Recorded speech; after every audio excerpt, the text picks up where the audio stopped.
देवा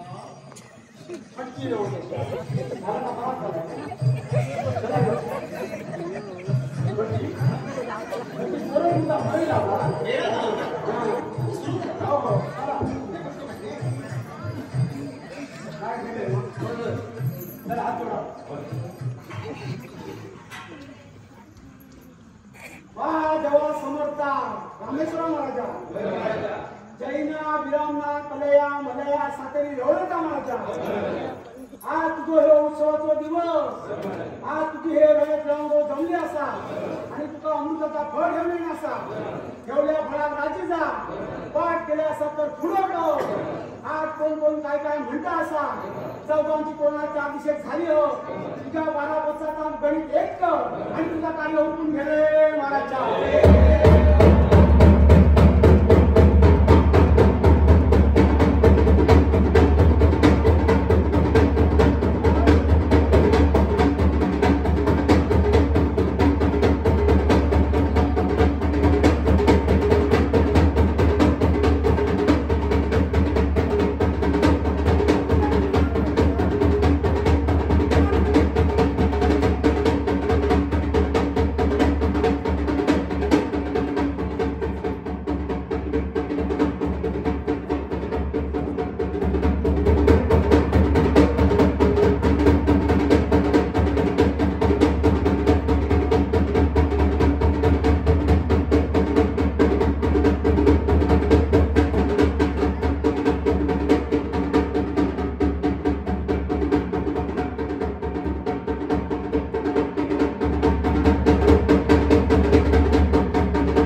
वर्षातून एकदाच येता होय देवा अरे अकवारी दिवसांची बसली आहे काय केलंच काय तिचा म्हणजे भावाचा काय करणार म्हणतो ना अरे माणूस घेतलो आर नळ देवाक सोडोची पाळी देवात किती घडला असरे अरे आज माझी ही रे माझ्या कार्याच्या निमित्ताने जमलेली असं आणि तुमची नाटकाचं लिहत काय रे आज देवाचं कार्य सुरेत करून माझ्या तुमचे मार्ग दाखवून सन्मार्गात लावच्यासाठी होय मी गावभरमध्ये होय मग आजच्या लग्नात लग्न किती आहे तेव्हा या विघ्न माणूस कसा असला तरी तर तुझ्या पाळणा घालून देवाला पुढचं मार्ग सांगायचं भाडियान काय सांगल्या आपला घेऊन झोपताना मी सांगतो माझं अरे देवाचे निर्णय ऐकतो हा तुका देवा मग ती आहे त्या सुधाराच्या हातात भावीचं खाण आणि उरतून घे कार्य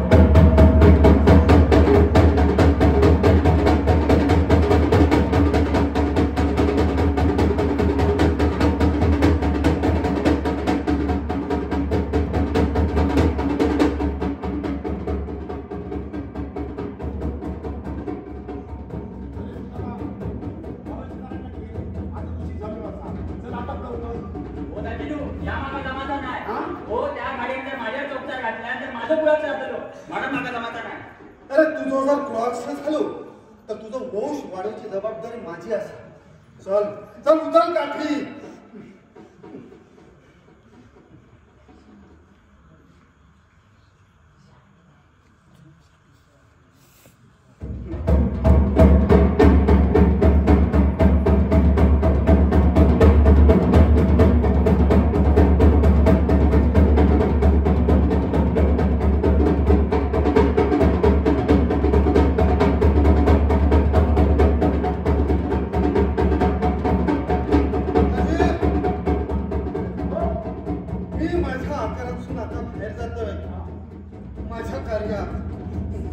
माझ्या रयतेचे जर काय तक्रारी असतील तर त्याचं निराकरण करणं माझं कर्तव्य असावे तेव्हा असे कोण असत काय नाही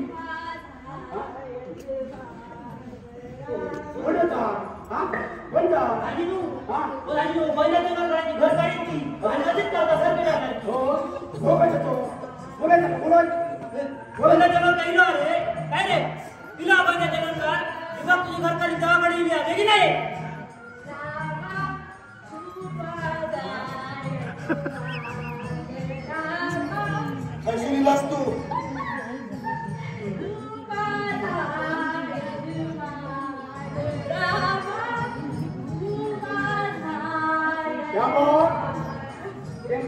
म्हणजे त्याने अंग सोडल्यान काय पहिला देव कायच्या आता प्रश्नाचा उत्तर दे.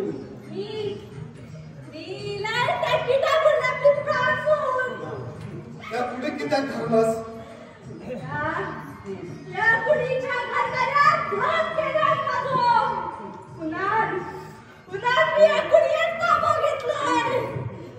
ते तू तुझं काय फायदो माझा भोग मी भोगतालाय रात्रा कुडियात राहतालाय आणि दिवसाचा त्या टिटा बुटा पिंपळात कसा येणाऱ्या जाणाऱ्या बघित राहतालाय. तुला जर दोन बाळची दुसरी जर कूड दिली तर या पुढीची मोकळी करशील तू. पण माझा चालते वाटे कोणूया चल चल आग सोड.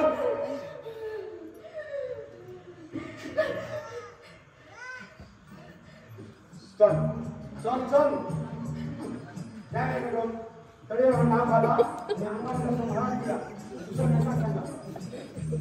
अरे ह्याच्या जाणत्याक सांग दोन पायाचा कोंबो सीमेर बांधून तिथ्या वेळेला पिपळा उडा अमावास्येच्या रात्री बरोबर 12 वाजता पाय बांधून हडून ठेवतो. काय म्हणा होय आणि पाठी पुढे न बघता संत घरात जायचा. आणि त्याच्याबरोबर एक नाल आंब्याचा पान सुपारी आणि तांब्याची ताक. तो माणूस के बोलता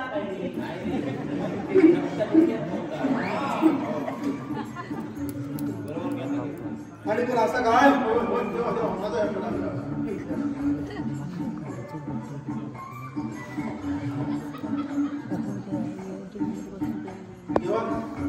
जेव्हा म्हणजे जयंती असते बाबा 6 वर्षात झाली बरोबर 2 वर्ष तुझ्याकडे येतोय तू जा काय सांगतोस ना बोलतोय पण नाका यश ना आशीर्वाद येणार आहे तेव्हा तुझ्याकडे येतोय आजूबाजूच्या 4 गावांतो एक देवणी या महाराज शिल्लक घेऊन माझे बाबा तुझे बाबा नाही अरे 4 वर्ष त्याचं लगीन करून दिलं. गेल्या वर्षी तो मुंबई गेलं परस्पर दुसरा लगीन केला ते पाहिलं तर माझ्या गळ्यात पडली आहे. अरे तेव्हा 2 वर्षापूर्वी सर्वांचं लगीन केलं त्याच्या हवात परस्पर दुसरा लगीन केला तेव्हा आता माझ्या घराकडे येऊन प्रभूला काय करू सगळ्यांची सोय देऊ करतो काही काळजी करू नको सगळ्यांचं सामाजिक सामर्थ्य आहे त्याच्या.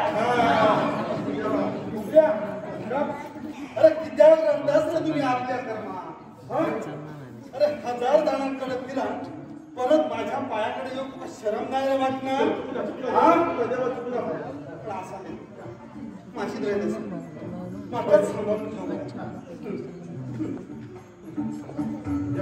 आता मी थकले आता ह्याच्या पुढे हा असला काय जमाचा नाही रे बाबा. परवा एकादशी असं होय होय तेव्हा दोनही लेकरांना माझ्या म्हटले घेऊन येत जाब जबाब करून शरण येऊन पाचचा पाठी घालून पुढच्या नजरेत घेतोय आणि पायापुढे घालतो. तसं रक्षण म्हणा माझा भस्म घेऊन जा.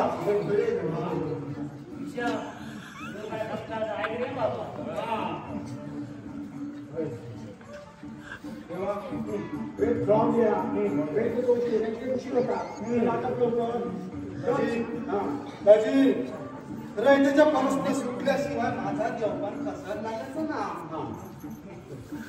ह्या पुढील आता मासव बिगर असा जर रयतेच्या जर काही कंप्लेंटी नसती तर माझा काय कोणाच्या कंप्लेंटी असत कोणाच्या असत कंप्लेंटी तर त्याला असत पुढे येणार तेव्हा दोनशे कंप्लीट नाही सर तेव्हा पुढला काय लवकर घेऊया. तू कबूल केल्याप्रमाणे 6 वाजता सगळा आटपाव आहे. हा फटाची मोकळी पहिली जाऊ मोकळी दाजी का म्हटलास का दाजी अरे आज उकाडतास थंडीच्या दिवसात तेव्हा उकाडता बरा. अरे आज तेव्हा काय चुकला का अरे आज बाहेर नाही सो गप झाला. दाजी तू विना लक्षात अडे अडे सांगते तुमका आपला योग नाही ना काय विचारता देव तेव्हा भावनीला कमसण असा हा. अरे त्या तुझ्या भावनीक माका जाब विचारचो असा रे राजू पुढल्या टाइम होणार ना अरे ते तुला आजचो इटा एका मीच कारणीभूत असतो तू बघू का अरे ही देवकाळा असा रे ती तुझ्यासारखी अज्ञान लेकरात काळाची राजीनू थोडे रंग ना माणूस केट बोलता लोकेल जाता चाक लागे तिने मारले होते का गाणी बोलता तेव्हा काल तुझा भाऊ त्यांना अपराध केला तो मान्य करून घे हा त्याला क्षमा कर आणि ह्या प्रकारे हैसरात थांबव आता बुडल्याने खूप बसला असा तेच काढचा असा चल असा बघ चल तर माटवा चल